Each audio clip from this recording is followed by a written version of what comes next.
Hello दोस्तों, स्वागत है आपको आपके अपने यूट्यूब चैनल मैथमेटिका जंक्शन पर।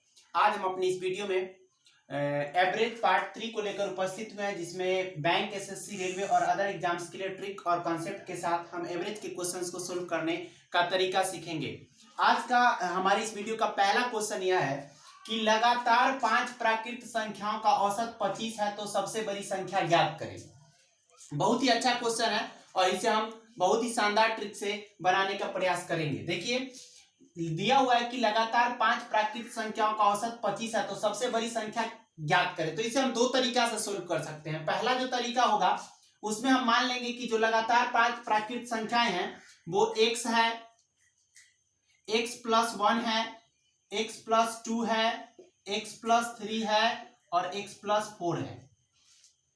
तो देखिए 5 संख्या हो गया, 1 2 3 4 5। अब इन सब का औसत कितना है? 25 है। तो औसत अगर 25 है तो इनका योग कितना हो जाएगा? तो इनका योग हो जाएगा x+1 plus x+2 plus x+3 plus x+4 बराबर योग निकालने के लिए औसत में दी हुई संख्या से हम गुना करते हैं। तो कितने संख्याओं का औसत है? 5 संख्याओं का। तो 5 गुना 25 कर देंगे। अब देखिए ये हो जाएगा 5x प्लस 1 और 2 3 3 6 और 4 10 हो जाएगा। तो इसको हम लिख देंगे 10 इक्वल टू 125। तो 5x इक्वल टू हो जाएगा 125 माइनस 10। 5x बराबर आ जाएगा 115, x बराबर आ जाएगा 115 बटा 5। तो x बराबर आ गया 23। अब देखिए जो सबसे बड़ी संख्या है वो x+4 है। तो सबसे बड़ी संख्या हमारा यहां पर आ जाएगा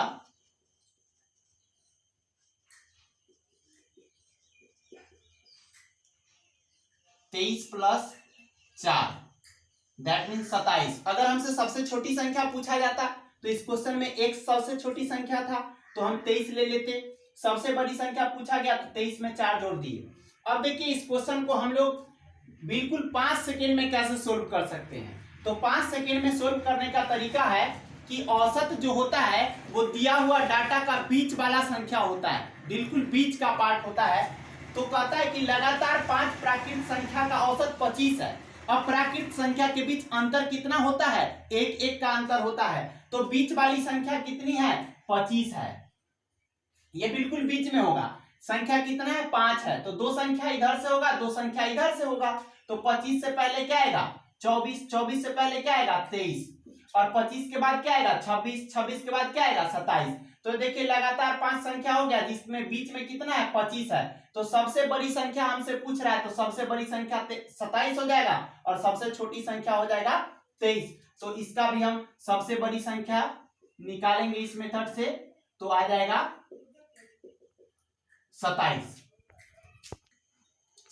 देखिए एक अगला क्वेश्चन आ गया कि लगातार 5 सम संख्याओं का औसत 28 है, तो सबसे छोटी संख्या ज्ञात करें। देखिए सम संख्या हो या विषम संख्या हो, सम संख्या और विषम संख्या के बीच का अंतर 2 का आता है। तो प्राकृत संख्या में अंतर 1 का लेना है और सम संख्या और विषम संख्या में अंतर 2 का लेना है। तो यहां पर कहता है क्या कि 5 सम संख्याओं का औसत 28 है। दैट मीन्स सबसे बीच में कौन आएगा? 28 आएगा, क्योंकि औसत का मतलब होता है बीच वाली संख्या। तो हम बीच में किसको रखेंगे? 28 को।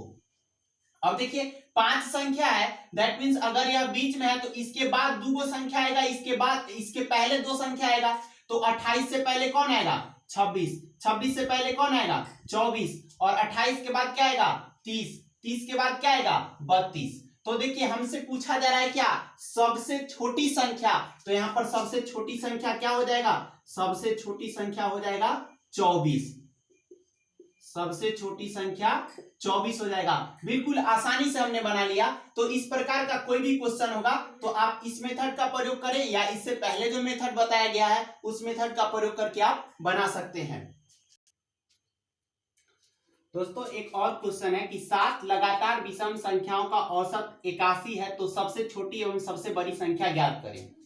तो फिर से देखिए कि 7 लगातार विषम संख्याओं का औसत 81 दिया है, अर्थात 81 को हमको सबसे बीच में रखना होगा। सम संख्या हो या विषम संख्या हो, दोनों के बीच का अंतर 2 होता है। प्राकृत संख्या रहेगा तो उसके बीच का अंतर 1 होगा। तो 81 बीच में रख दिए, संख्या टोटल कितना है 7 गो, तो 3 गो संख्या लेफ्ट में आएगा, 3 गो संख्या राइट में आएगा। तो 81 से पहले क्या आएगा 79, 79 से पहले क्या आएगा 77, 77 से पहले क्या आएगा 75। अब 81 के बाद देखते हैं, तो 81 के बाद आएगा 83, 83 के बाद आएगा 85 और 85 के बाद आएगा 87। अब देखिए आपसे क्वेश्चन में क्या पूछा गया है कि सबसे छोटी, तो यहां पर लिखेंगे कि सबसे छोटी संख्या आपको दिखाई दे रहा होगा क्या है, सबसे छोटी संख्या बराबर 75 और सबसे बड़ी संख्या क्या है, तो सबसे बड़ी संख्या है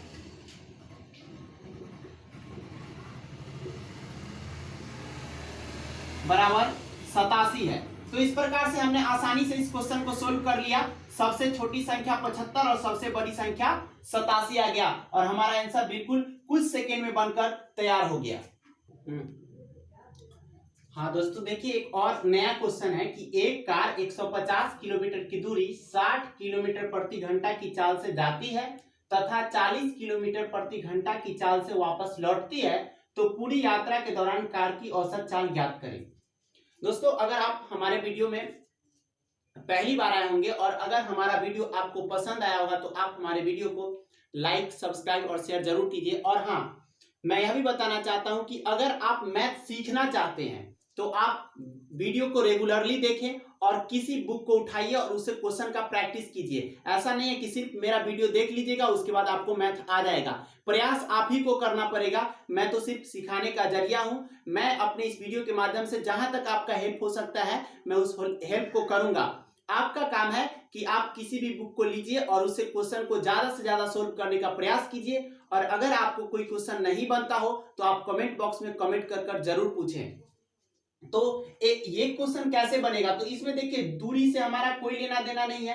मेरा जो पहले चाल है तो दो चाल दिया हुआ है, एक 60 किलोमीटर की गति से जा रहा है और 40 किलोमीटर प्रति गति से आ रहा है। तो औसत चाल निकालने के लिए क्या करेंगे, तो औसत चाल इस प्रकार से निकालेंगे।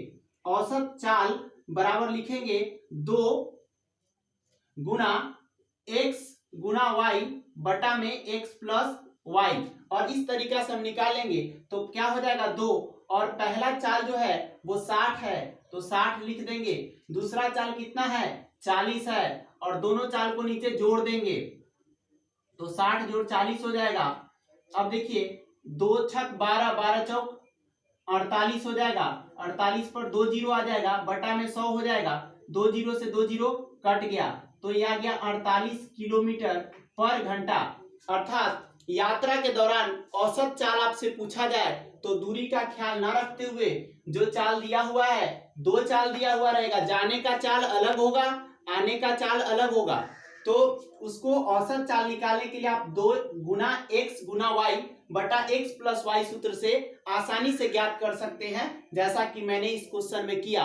और आप घर पर अगर कंपटीशन परीक्षा की तैयारी की शुरुआत किए हैं तो ज्यादा से ज्यादा क्वेश्चन को सॉल्व करिए, और अगर आपको क्वेश्चन बनाने में दिक्कत भी हो रहा हो तो उसे कई बार प्रयास कीजिए, क्योंकि गणित प्रयास से ही सीखा जा सकता है। आप गणित में जितना प्रयास करेंगे उतना बेहतरीन गणित बनाएंगे और कंपटीशन का गणित और भी बेहतरीन तरीका से हमें बनाना चाहिए। इस वीडियो में इतना ही, फिर नेक्स्ट वीडियो के साथ हम नए क्वेश्चन के साथ इसी एवरेज चैप्टर के साथ आपके समक्ष उपस्थित होंगे। धन्यवाद।